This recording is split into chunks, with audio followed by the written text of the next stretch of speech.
I don't think there's any municipality in the country that can say they have resurfaced 70% of their road infrastructure in one go.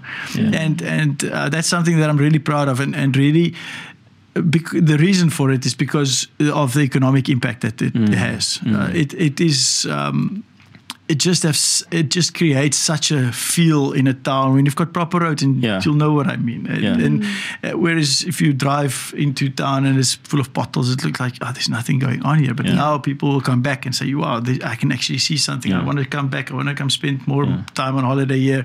I want to let's extend our holiday a little bit, and let's spend a little bit more money. Then our businesses can grow. Maybe I can employ one or two people that was unemployed. Now have a job, have an opportunity for a better life. And that's what we want to do, just because we're connecting people to opportunities, and that the road, the actual physical road, but also from a financial, economic point of view.